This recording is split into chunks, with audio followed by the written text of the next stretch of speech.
Most homemade liquid fertilizers take weeks to brew and smell like a swamp.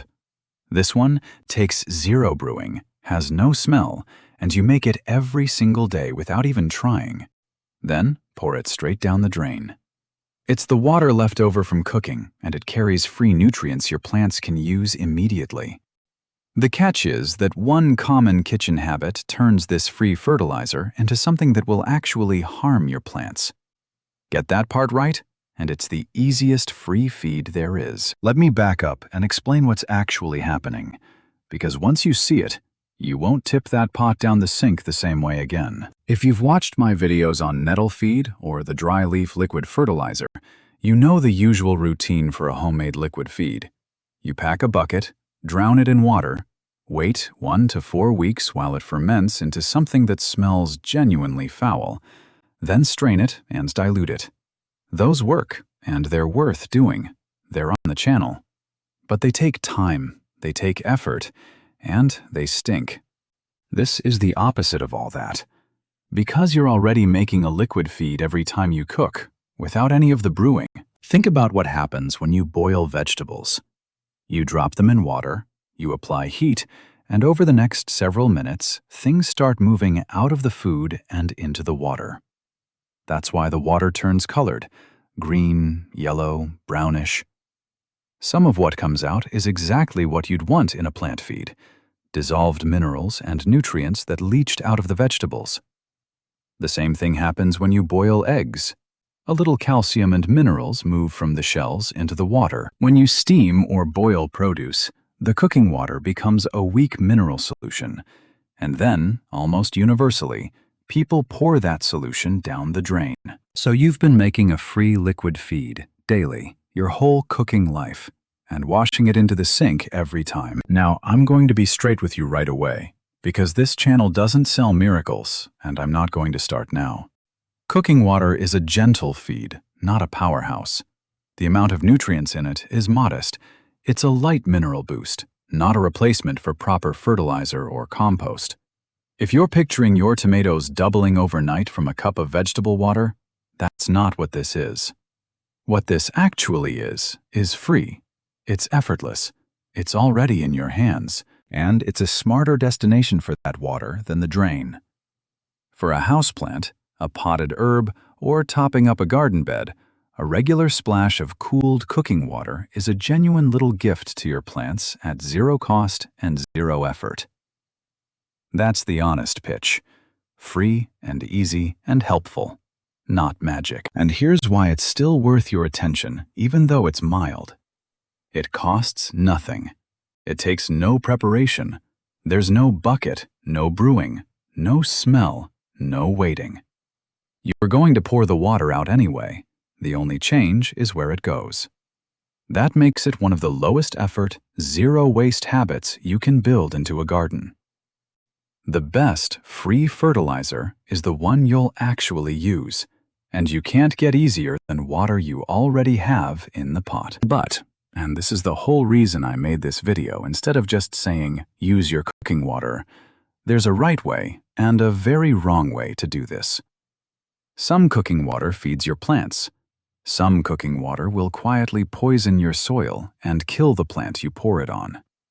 The difference comes down to a couple of things most people never think about, and one of them is a habit almost everyone has in the kitchen. So let me show you exactly which waters to use, which ones to never use, and the rules that keep this free feed from backfiring. Let's start with the waters you can use, because there are more of them than you'd think. The best one is the water from boiling or steaming vegetables, as long as there's no salt in it, and I'll come back to that hard. When you cook vegetables in plain water, minerals and nutrients leach out into the water. Tip that water out to cool, and you've got a light mineral feed. Broccoli, carrots, peas, greens, beans, the plain cooking water from any of them works. Steaming water counts too. The condensed water in the bottom of a steamer has picked up nutrients the same way. Egg water is a second good one. When you boil eggs, a small amount of calcium and minerals moves from the shells into the water. Calcium matters to plants. It's involved in cell structure and helps prevent problems like blossom end rot in tomatoes. So the cooled water from boiling eggs is a gentle, calcium-leaning feed. You can boost this deliberately.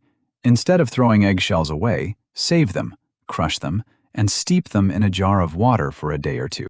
Then use that water. It's a slightly stronger version of the same idea, still completely free. Plain potato or pasta water is a third, with a caveat. Starchy cooking water, well diluted, can feed the beneficial microbes in your soil. But two conditions. It must be unsalted, and don't pour it on thick or often, because concentrated starchy water can actually attract pests and go sour in the soil. A diluted splash now and then is fine. A daily dose of thick pasta water is not.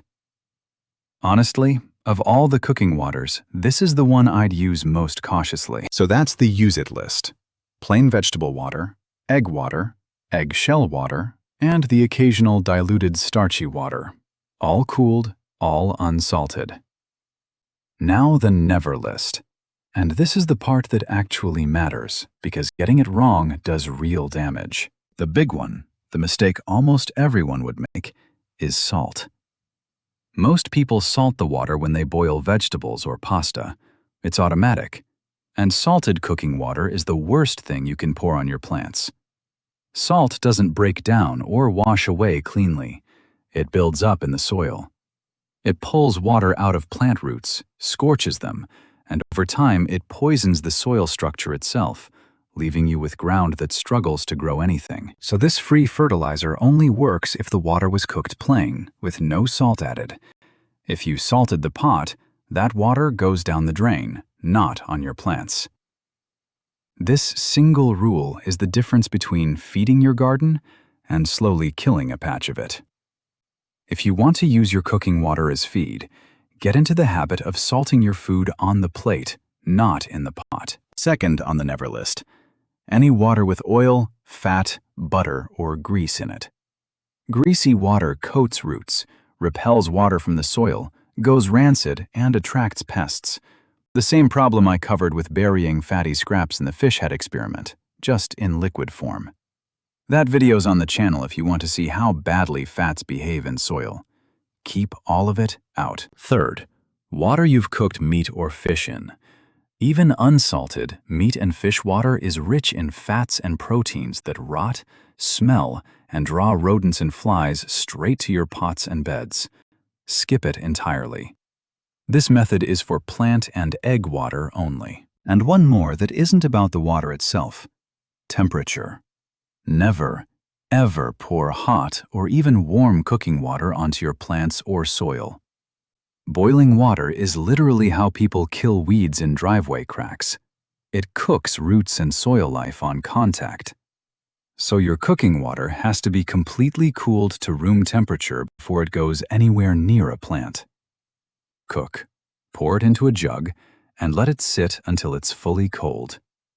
Hot water is a weapon against plants, not a feed. So the rules are simple once you see them. Unsalted, no oil, no meat, fully cooled. Plain vegetable water, eggshell water, cooled to room temperature, free of salt and grease. Get those right and you've got a safe, free, gentle feed. Get them wrong and you've got salt damage, rancid soil, or cooked roots. Now let me show you exactly how to use it. How much, how often, and on which plants to get the most out of something that was about to go down your drain. Using it is the easy part. The whole point of this is that it fits into what you're already doing. Here's the simple routine. When you finish cooking, pour the plain, unsalted water into a jug or an old bottle instead of the sink. Leave it on the counter to cool completely. This also lets it double as your watering supply, so nothing's wasted. Once it's at room temperature, use it to water your plants in place of plain tap water. That's the entire method. You're not adding a step to your day, you're just redirecting water you were already throwing out. As for how often, treat it as a substitute for some of your normal watering, not an extra flood on top. Every few days, when you've got cooking water on hand, use it for that watering instead of the tap. There's no need to drench plants daily with it, and no benefit to overdoing it. A regular, gentle inclusion in your normal watering rhythm is exactly right. Because it's mild, you genuinely can't over-fertilize with vegetable water the way you could with a strong feed. But pouring excessive water of any kind on a plant causes its own problems. So just water normally, using this instead of tap when you have it. Which plants benefit most? This is where cooking water really earns its place: potted plants and houseplants. A plant in a container is trapped in a finite amount of soil, and every watering washes a little nutrition out the drainage holes. Those plants slowly run down, and a gentle mineral top-up from cooking water is perfect for them. Light, frequent, free. Out in the garden, it's a nice bonus for beds and vegetable plants, though in open ground, the effect is more modest simply because the volume is small relative to all that soil. So if you've only got a little cooking water and you're deciding where it'll do the most good, pour it on your pots and houseplants first. And if you want to be completely zero waste about it, pair this with the habits I've covered before. The cooking water feeds your plants.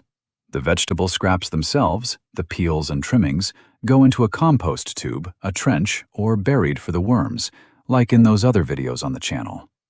Between the two, almost nothing from your kitchen prep ends up in the bin. The water waters and lightly feeds. The solids build your soil. That's the full loop. Now let me be completely honest about that title, because I always am. Is cooking water really a $0 fertilizer? Yes. And let's be clear about what that means. It is free, it is liquid, and it does deliver real, if modest, nutrients to your plants. What it isn't is a replacement for proper feeding.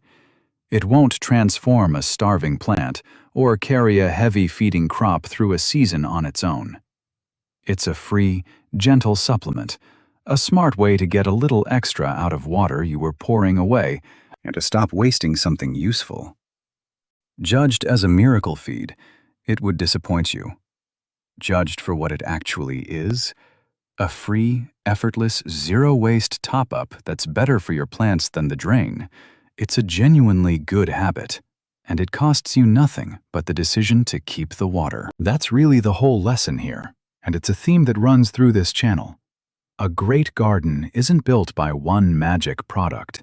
It's built by 100 small, free, sensible habits stacked on top of each other. Feeding the worms, mulching the beds, brewing the weeds, and yes, watering your pots with the cooled water you cooked your dinner in. None of them is a miracle.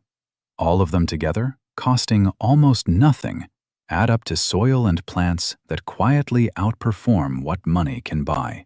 So tonight, when you finish cooking, don't tip that pot into the sink on autopilot. If it's unsalted and grease-free, pour it into a jug, let it cool, and give it to your plants tomorrow. It's the simplest free habit in this whole series, and it starts with the water you were about to throw away. Here's what I'd love from you on this one. I've given you my rules: unsalted, cooled, no grease.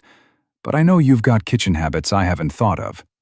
So tell me in the comments, what water do you already save and reuse on your plants? Rice water, pasta water, the water from rinsing veg, something I didn't mention? Drop it below and let's build the full list together. Because between all of us, there's a lot of free plant food going down the drain. And if you're going to start saving your cooking water, type GROW in your comment so I know this one landed. Then like the video so it reaches the next person who's been pouring free fertilizer into the sink every night. Cool it down. Pour it on. Waste nothing. I'll see you in the next one.